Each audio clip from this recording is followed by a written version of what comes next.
Channel ఎవరైనా subscribe చేసుకోవట్లయితే subscribe చేసుకోండి. గత వారం రోజుల నుంచి తెలంగాణలో కొండ సురేఖ రాజకీయం చాలా వివాదాస్పదంగా మారింది. కానీ ఇది జరిగింది వారం రోజుల నుంచి కాదు. కాంగ్రెస్ ప్రభుత్వం వచ్చిన నుంచి పాపం కొండ సురేఖని టార్గెట్ చేస్తూనే ఉన్నారు. అదే రీసెంట్గా ఏమైందంటే ఒక 70 కోట్ల విషయంలో 70 కోట్ల ఒక కాంట్రాక్ట్ కోసం తెలంగాణలో పొంగులేటి శ్రీనివాస్ గారికి కొండ సురేఖకి వివాదం వచ్చిందని అందరూ అనుకుంటున్నారు. కానీ ఈ కొండ సురేఖ గత సంవత్సరం నుంచి వివాదాల్లో వస్తూనే ఉంటుంది. స్టార్టింగ్లో చూసినట్లయితే కేటీఆర్ గారికి అలాగే నాగార్జున ఫ్యామిలీలోని అంటే ఇప్పుడు లేదు సమంతకి ఏదో సంథింగ్ కనెక్షన్ ఉన్నట్టు అప్పుడు చెప్పడం, అది వేరే విధంగా దాంట్లో కేసులు వేయడం. నాగార్జున కూడా ఇప్పుడు ప్రెజెంట్ కోర్టులో నడుస్తుంది, పిటిషన్ వేసారు, ఒక నడుస్తుంది. ఇంకా ఇలా చాలా విషయాల్లో కాంగ్రెస్ ప్రభుత్వం కొండ సురేఖ ఇటువంటి వివాదాస్పద వ్యాఖ్యలు చేయించి పబ్లిక్ లో తనను బ్యాడ్ చేయడం జరిగింది పబ్లిక్ లో. అయితే ఇప్పుడు ఏమైందంటే ఏదో కాంట్రాక్ట్ విషయంలో 2 మినిస్టర్స్ తగువైందని, అదేవిధంగా కొండ సురేఖ యొక్క ఏ శాఖ తన మంత్రిగా ఉన్నారో ఆ శాఖ యొక్క ఓఎస్డిని సుమంత్ని కూడా ఎవరికి చెప్పకుండా టెర్మినేట్ చేసింది తెలంగాణ ప్రభుత్వం. అయితే కొండ సురేఖ ఏమంటుందంటే నా శాఖకి సంబంధించిన ఎంప్లాయీని నాకు తెలియకుండా ఎందుకు టెర్మినేట్ చేశారు, అసలు నాకు సంబంధం లేదా అదే అని కొండ సురేఖ ఆర్గ్యుమెంట్ చేస్తుంది. అదేవిధంగా కొండ సురేఖ చాలా ఫైల్స్ సీఎం రేవంత్ గారికి ఇస్తే తను పట్టించుకోవట్లేదని, ఇదే విషయం ఢిల్లీలో మీటింగ్ పెట్టినప్పుడు కూడా ఏఐసిసి చైర్మన్ ఖర్గే గారికి చెప్పినా పట్టించుకోవట్లేదని.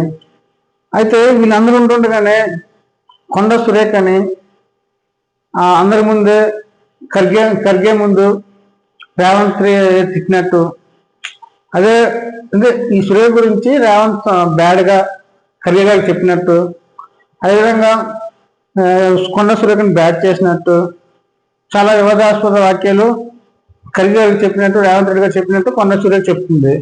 ఆ విషయాలు కూడా నాకు చాలా బాధ కలిగించాయి. అందువల్ల నేను పార్టీకి దూరంగా ఉంటున్నాను అని చెప్తూ ఉంటుంది. కానీ పార్టీకి అయితే ప్రశ్నకి దూరం లేదు. కానీ తను సీఎం రేవంత్తో కానీ కొందరు మంత్రులతో కానీ చాలా వివాదాస్పదంగా ఉంటుంది. ఫస్ట్ నుంచి ఎవరైతే కాంగ్రెస్ ఉన్నారో వాళ్ళతో మాత్రం చాలా మంచిగా ఉంటుంది. ఎవరంటే మన బట్టి విక్రమార్క కానీ, అదేవిధంగా మన చాలా మంత్రులతో ఇది కూడా కొంత మంత్రులు తెలిసిందే. ఎవరైతే ఫస్ట్ నుంచి కాంగ్రెస్ లో ఉన్నారో వాళ్ళతో అయితే చాలా మంచిగా ఉంటుంది. రీసెంట్ గా వచ్చిన కాంగ్రెస్ ప్రభుత్వానికి వచ్చిన ఈ రేవంత్ రెడ్డి కానీ, అదేవిధంగా మన పొంగులేటి శ్రీనివాస్ కానీ, ఇంకా కొంత మంత్రులతో తిని వివాదాస్పదంగా మారింది. తిని కావాలైనా బ్యాచ్ చేస్తున్నారు అని తను అనుకుంటుంది. తిని ఏం చెప్పినా చేయట్లేదు అని వాళ్ళ కూతురు చెప్పడం కూడా రీసెంట్ గా వాళ్ళ ఇంటి ముందే తను చెప్పడం జరిగింది. అయితే పార్టీ మారుతారా లేదా ఏదైనా కొత్త పార్టీ పెడతారా అనేది ఇప్పుడు వ్యక్తిగతంగా చాలా అనుమానాలకు దారితీస్తున్నాయి. అయితే ఈ కొండ సురేఖ ప్రస్తుతానికైతే కాంగ్రెస్ అధిష్టానం పెద్దలు మాట్లాడడం వల్ల ప్రాబ్లం అయితే సగం వరకు సాల్వ్ అయింది. కానీ కొండ సురేఖ అయితే మాత్రం ఇప్పుడైతే ప్రజెంట్ సాటిస్ఫైడ్గా లేరు. తనైతే పార్టీ మారాలనుకుంటుందా, లేదంటే పార్టీ పెట్టబోతుందా, లేదంటే వేరే పార్టీలోకి వెళ్తే బీఆర్ఎస్లోకి వెళ్తే వాళ్ళు తీసుకోరు. ఎందుకంటే ఆల్రెడీ కేటీఆర్ మీద చాలా వివాదాస్పద వ్యాఖ్యలు చేసింది. ఇప్పుడు పార్టీని సస్పెండ్ చేస్తారంటే అది కూడా డౌట్. ఎందుకంటే కొండ సురేఖ బీసీ సామాజిక వర్గం చెందింది. ఆల్రెడీ ఇప్పుడు తెలంగాణలో బీసీ గురించి ఒక ఉద్యమం జరుగుతుంది. రేపు బంధు కూడా పిలుపునిచ్చారు. చాలా పార్టీలు అన్ని పార్టీలు కలిసి ప్రత్యేకంగా వీడియో చేద్దాం. ఇప్పుడు కానీ బీసీ మంత్రిగా ఉన్న దీన్ని రాజాని సస్పెండ్ చేస్తే జూబ్లీహిల్స్ ఉప ఎన్నికల్లో దీన్ని ఎఫెక్ట్ పడుతుంది. అందువల్ల ప్రజెంట్ అయితే తానైతే సస్పెండ్ చేయరు. ఇంకో 6 months 1 year పార్టీలో పెంచుతారు. కాకపోతే దాని ఆ మంత్రి గారికి ఉన్న పవర్స్ అన్ని కట్ చేశారు. నెక్స్ట్ అయితే పోలీస్ బందోబస్తుని కూడా, అంటే పోలీస్ సెక్యూరిటీ ఉండడం ఒక మంత్రికి, అవన్నీ తీసివేయడం జరిగింది.